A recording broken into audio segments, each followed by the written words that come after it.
Hello, my beautiful cosmic sibling.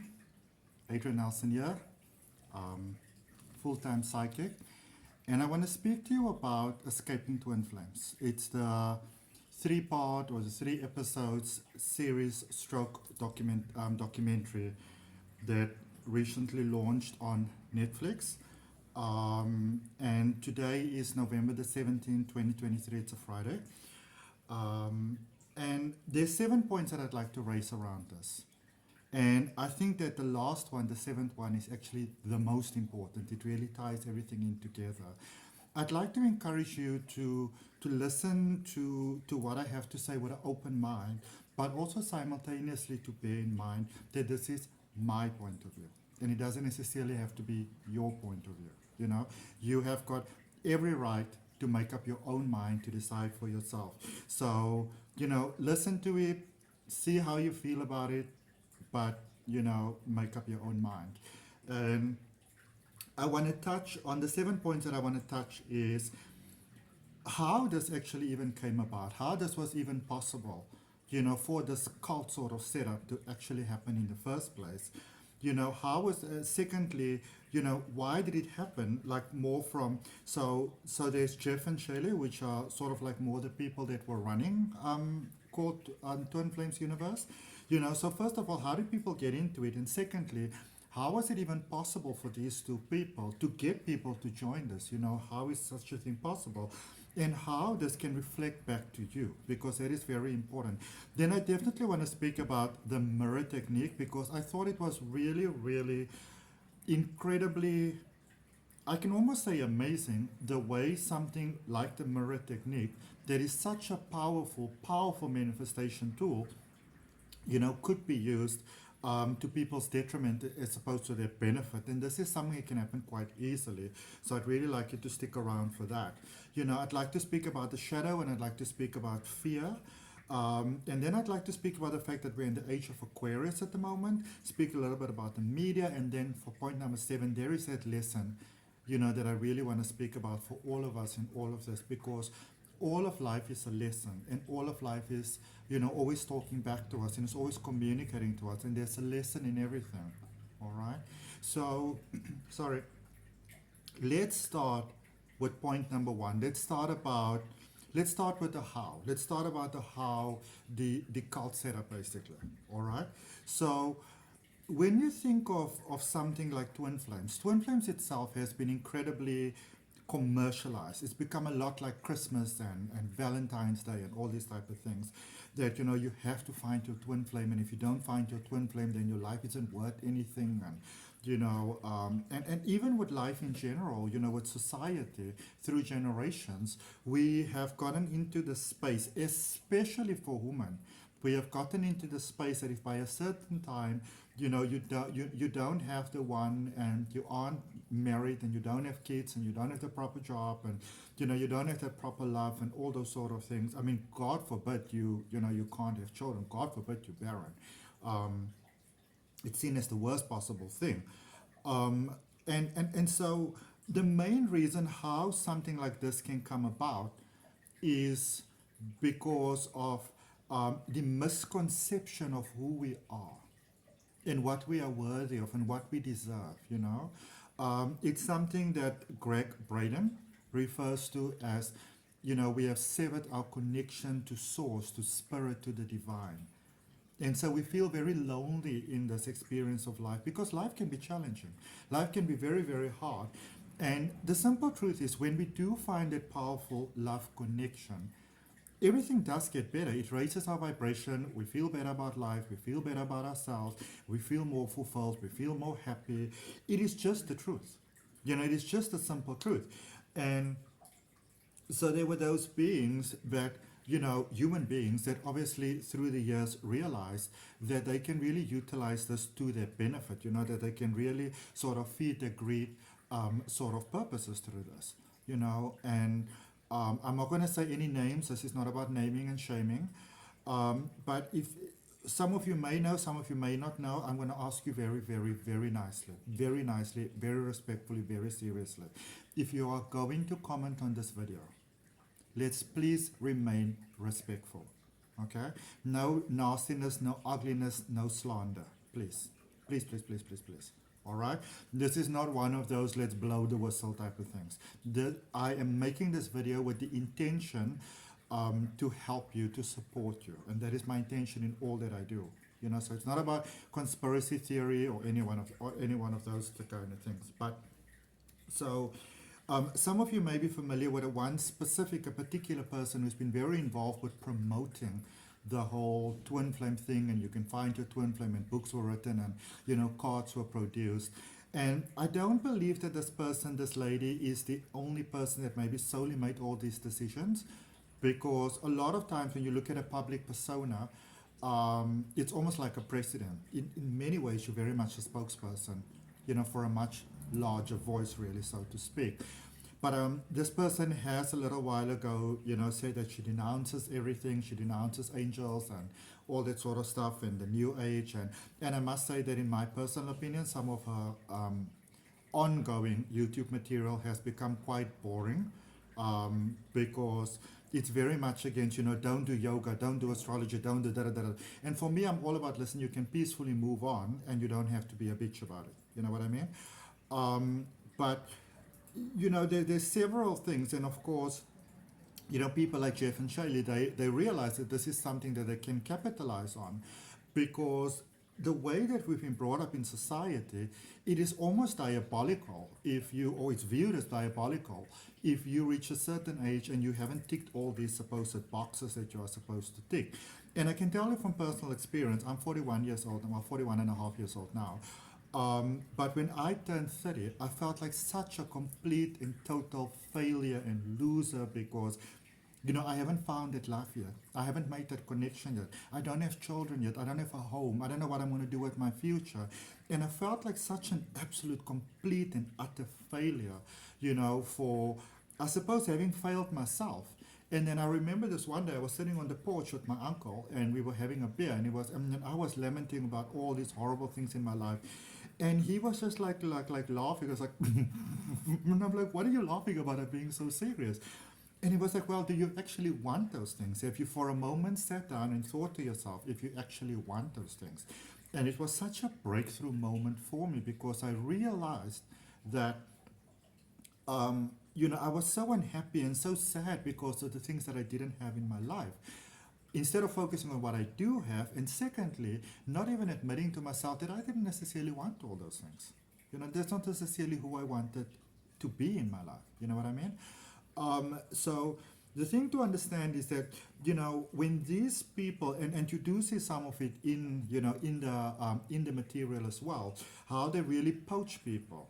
You know, it's something that that when you go to typical old school sort of marketing, they call it, you know, pushing on your pain and pressure points, meaning, you know, zooming in on the things that you are uncertain about and fearful about and doubtful about, and actually using that to their benefit. So utilizing what is sort of like a tender point within you, you know, against you. And that is really how, I can almost say, like, how marketing is seen as the success method, how you go about it. And so with something like this, the way to get people into this is to, you know, to push on your pain. We live in a world, and, you know, we live in a world where, and especially if you take it like, say, maybe 10 years ago, where it was even more so, where you are frowned upon if you don't have this relationship. I remember when I was in school, which was obviously yonks and yonks ago, you know, especially even primary school. So in South Africa, you've got primary school, which is the first 7 years, and then you've got high school, which is the next 5 years. So you go to school for a total of 12 years. But, you know, high school I could still sort of get, but primary school really used to surprise me.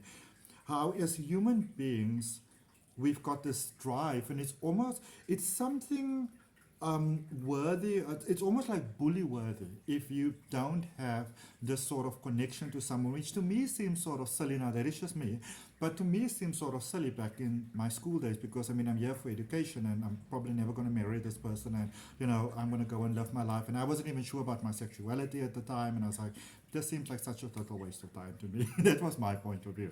But we are brought up in this world where, I mean, even with young children, we ask them, hey, do you have a girlfriend? Do you have a boyfriend? You should get a girlfriend, you should get a boyfriend. And we tease each other about things.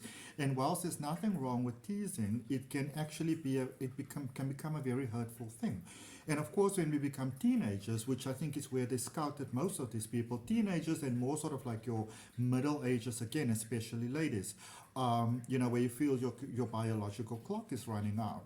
You're never going to be able to get there. I've got so many people, and I must say in equal measure, men and women, who come to see me through the years, because they desperately, and they say it, I desperately want to find my twin flame. I feel so alone, and the people that have been working with me, I've come to, I've worked with them and said to them, you know what? You will never find the happiness that you seek with another person until you can find it within yourself. And when you find it within yourself, you can beautifully celebrate it with another person. And that is when you have that beautiful connection with someone else. But as long as we're looking for someone else to complete us and to fill this unhappiness inside and to fill this void inside, it's never going to happen, because only we can really give that to ourselves. All right? And then, of course, I haven't made it a point, but I'll just add it to this in any case. Then we obviously speak. Sorry, I'm just writing this down. I'm gonna put it up in the end, in the last but I want to speak about a false twin, because then that became a thing as well. And I must tell you, when I first came across the term false twin, I thought to myself, okay, now here's some brilliant bullshit. Really, that's what I thought to myself. Now here's some brilliant bullshit. This is such a free ticket out of jail type of thing. And it sort of used to scare me when I thought about it. So why did Jeff and Shaylee do what they did?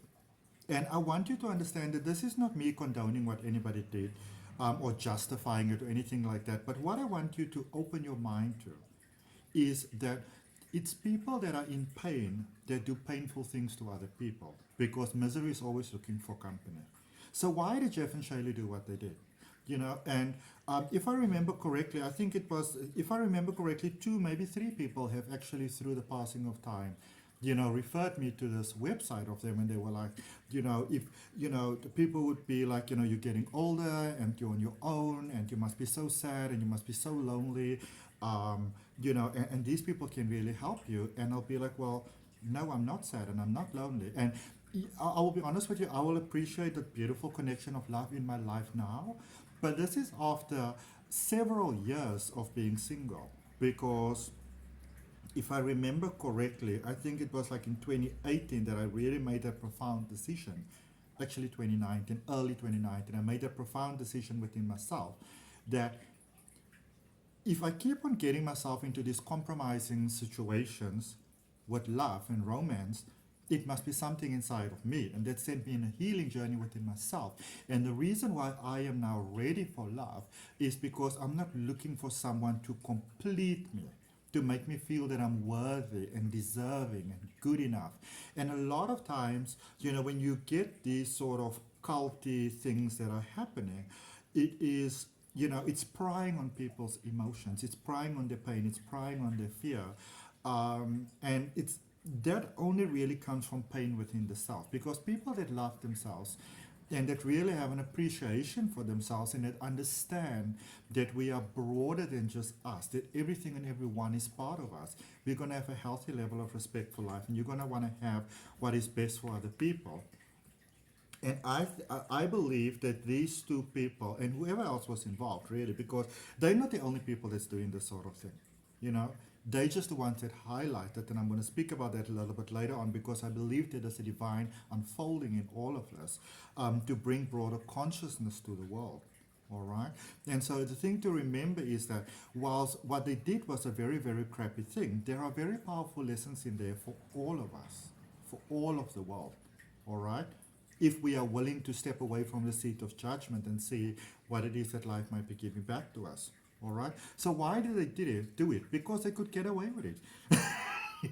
It was greed driven, and greed is always driven by fear.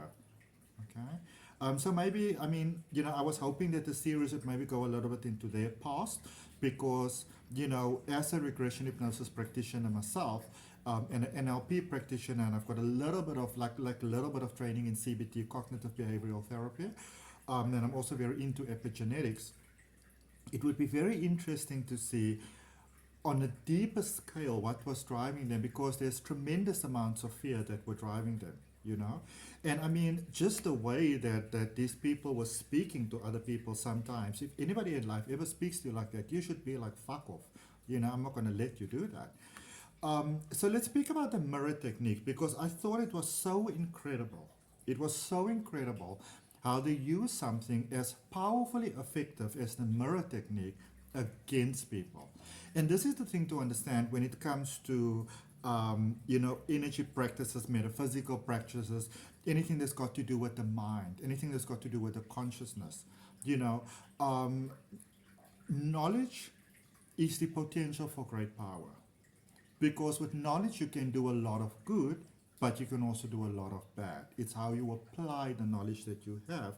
And so the mirror technique, there's two ways that I'm familiar with it that works really, really well. One is by a gentleman called Neville Goddard, and he's got a really powerful book called Letting Go. So I'm going to encourage you very strongly that if you are in a space where you are struggling with abundance, and you're struggling with self-belief, and you're struggling with confidence, and you're just struggling in general to cope with life, and you're not sure what is wrong with you, because that's normally how we see it. You know, I can't find my hair thing. And my hair's growing quite long now. The book by Neville Goddard called Letting Go is a very powerful book that can really, really help you. So he speaks about the mirror technique. And then also Louise Hay, in a book, You Can Heal Your Life, speaks also about a mirror technique that you do with an actual mirror, which is very, very powerful. And there's something very powerful about looking in your own eyes and speaking in something, saying something back, and even just your own voice.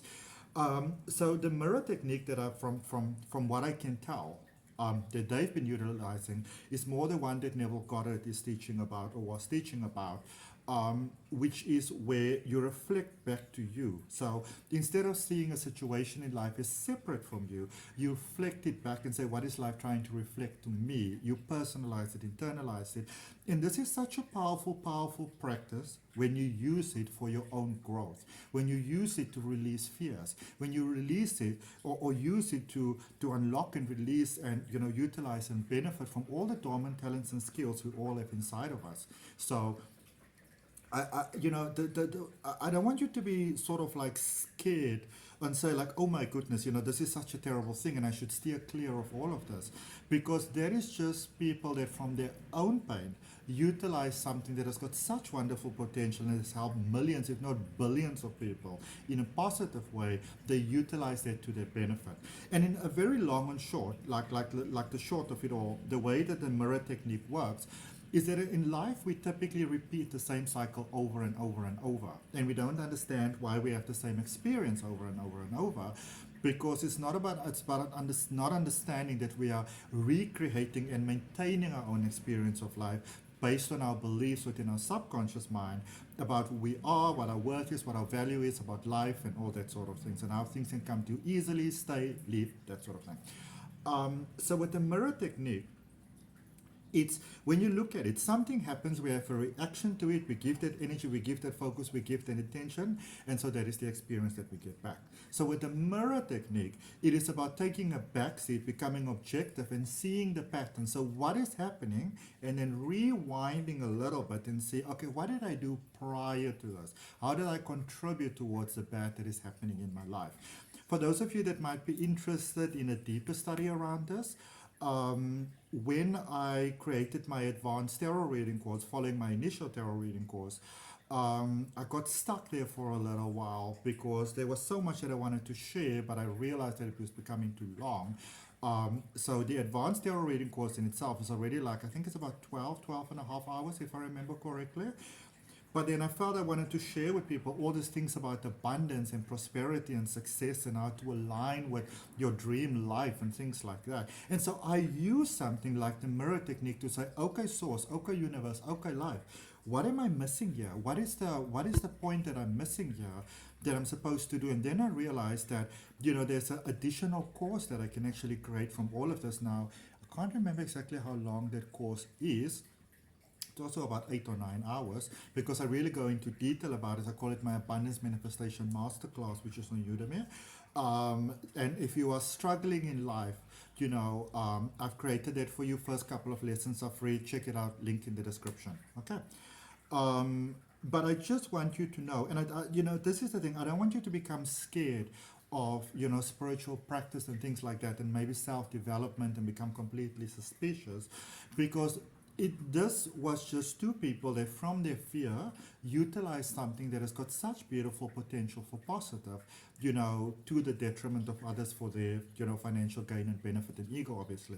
Also, they the thing about Jeff and Shayla, and obviously all other maybe energies involved, is interestingly enough, they also had a very, very good understanding of numerology, because everything is energy, and numbers carry very profound energy. And if you look at the names and the wording and the titles and everything, they really utilize the power of numerology, to push their agenda.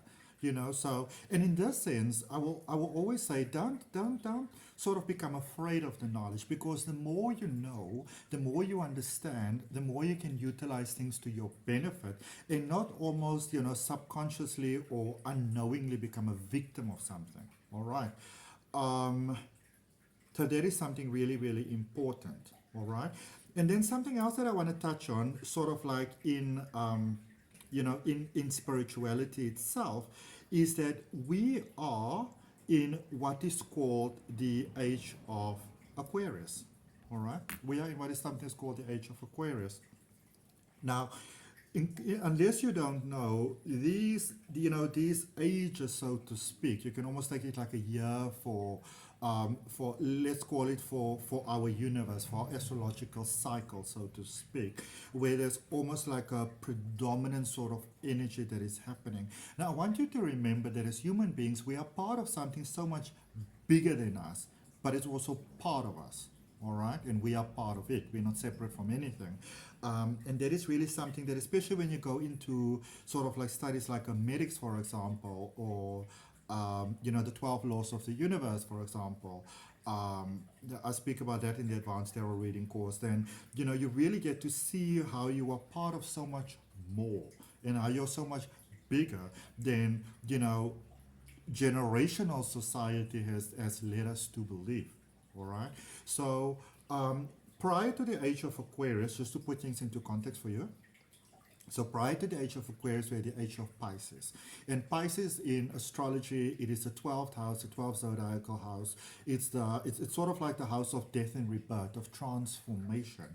And so you would see in the last couple of years, the world has gone through tremendous changes. There's a lot of dark things that started to come to the light. And with us being in the year 2023 at the moment, when you look at it, that adds up to number 7, which is, it's all that energy of things becoming ready for that next level. And if you look through almost any practice in life, throughout the ages, number 7 plays a very pivotal role.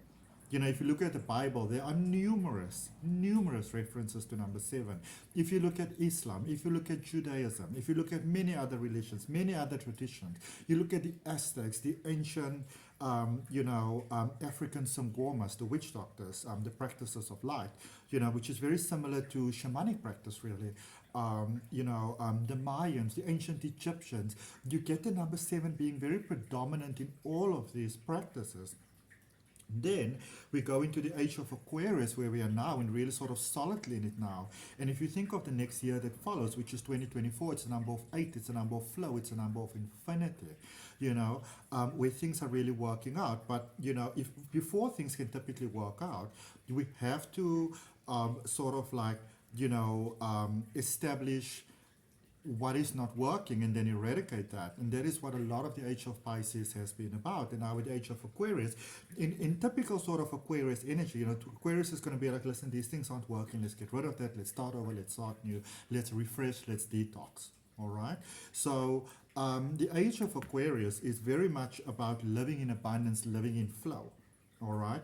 And I want you to know that what is, this whole Jeff and Shaylee thing, that has got very much to do with that. Even if you look at the world at the moment, currently there's those horrors that are happening in Palestine, but it's sold as if this is such a new thing, but it's really essentially highlighting horrors against humanity that have been going on for many many years, again driven by greed.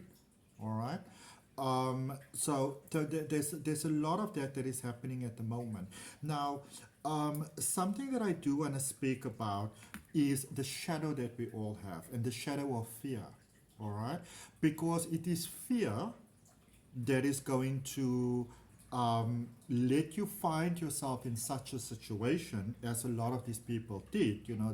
Let's call them the victims, and it's also fear that will really sort of like instigate a situation such as this from the, let's say, from Jeff and Shayla's side. So it's all fear, it's all shadow sides, it's all unresolved shadows. And again, I thought what was so brilliant is how they actually use people's fears, people's shadow sides, people's unresolved pain, people's generational pain. Because the thing to remember is that as human beings, we are copies of each other. We are born with inherited pains and fears, and they really definitely tapped on that and used that to their benefit. And that is why when you look at the series, you will see that people are speaking about they had tremendous fear, and they didn't understand what the fear was even about. And you look back and you're like, oh my goodness. And there's even a sense of kinship that begins to form, where you begin to feel guilty when for wanting to leave or having left, and sort of like reintegrating back into your own life and society and those sort of things, because those fears are still there. And I'm going to very strongly encourage you today, if you are dealing with fears that may seem irrational, to yourself, or others say it's irrational, you say to yourself, I shouldn't feel this way and stuff like that. Well, you feel the way that you feel. And I want to strongly encourage you to find someone who is, wanting to help you, but they want to help you to set you free. Okay? And if you are open to that Abundance Manifestation Masterclass that I have online through Udemy, which gives you lifelong access, that might be a good place for you to start. All right, but it's not the only place for you to start. You make that decision. Don't feel pressure. All right, and then let's speak about the media. All right, let's speak about the media a little bit and all other things. So a lot of us, when we look at IT, for example, or AI, for example, we make it really, really bad. But in the other end, technology is making it possible for me to share this message with you. All right? But this is something very important. Very, very important. You want to really begin to wake up and become mindful and pay attention to what you are giving your attention to, where you are directing your energy towards. Because the supposed powers that be, those that utilize our vulnerabilities and insecurities against us for their own selfish gain, what they do is they tap into your pain, into your fear. They manipulate you consciously and deliberately for their benefit. All right? So if you want to grow in life, this is not a spiritual thing or a self-development. Well, it's a self-development thing. It's about self-development. It's about being your best version of yourself. You want to become mindful of what you give your attention to. All right? You cannot have a successful life while you listen to music about everything going bad and, how everything want to pounce you down. It's very cute, for example, to look at movies, for example, and things like that. But I want you to again be mindful, and think of very cute sort of romantic movies, very hallmarky sort of movies. And I'm not here to sort of step on any institution or anything like that. This is not about talking anybody down. All right.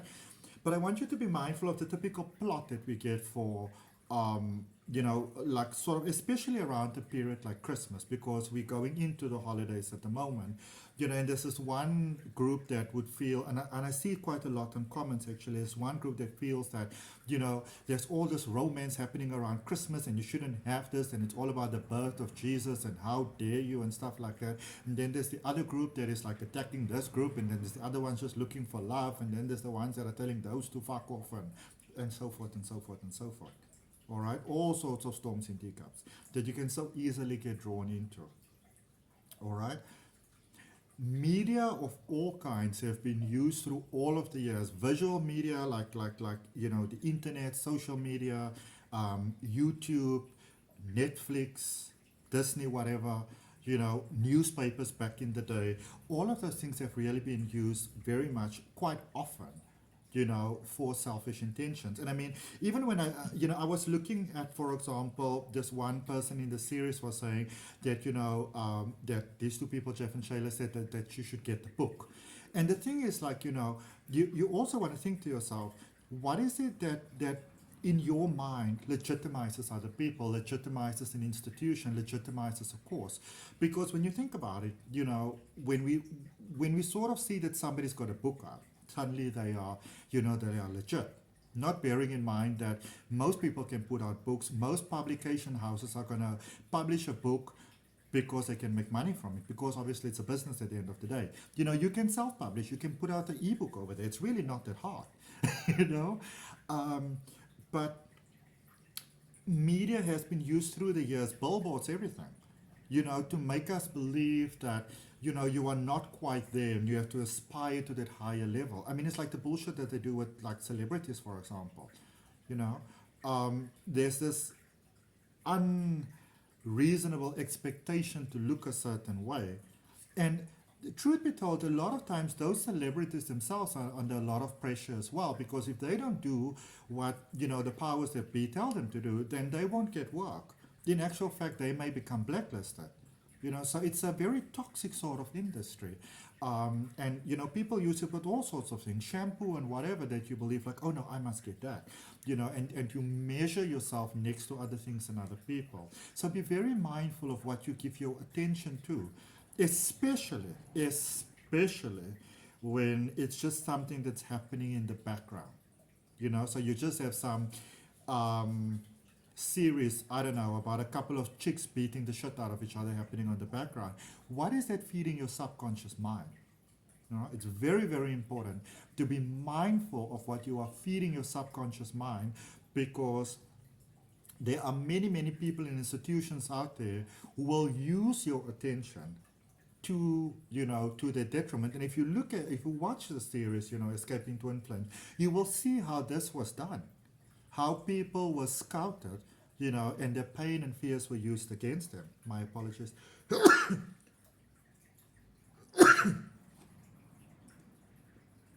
Oh, I do apologize. Sorry for that.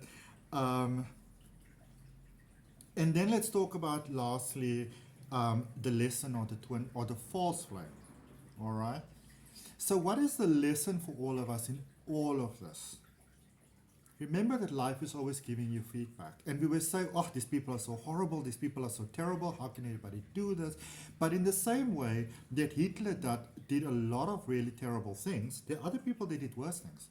And again, even like, just stepping back to the media a little bit, if you, for example, look at, how the emphasis was on how terrible things are going in Palestine at the moment. Meanwhile, the war that's been going on in the Ukraine, that hasn't stopped, when the masses' attention was diverted to Palestine, the situation in the Ukraine escalated profoundly in record time, because now, the ones behind the scenes, they could do what they needed to do because nobody was really paying attention to it anymore. So that is the power of your intention, all right? There are people that are using your attention to your detriment without you even realizing it. And these people often seem like the saints and the saviors and like all these type of people. So really wake up and begin to see life for what it actually is. Really sit and think to yourself, what is my opinion about things actually? I made a little video about it about the whole Palestinian and Israeli situation happening at the moment. Because I remember today's Friday, so 6 days ago. I live in Cape Town. Cape Town's beautiful. It's a very diverse community that we have in Cape Town. Many different sort of like different cultures and beliefs, which I always find so beautiful, and this beautiful mixture of culture. It's very metropolitan. But there's a lot of Jews living in Cape Town. There's a lot of Muslims living in Cape Town.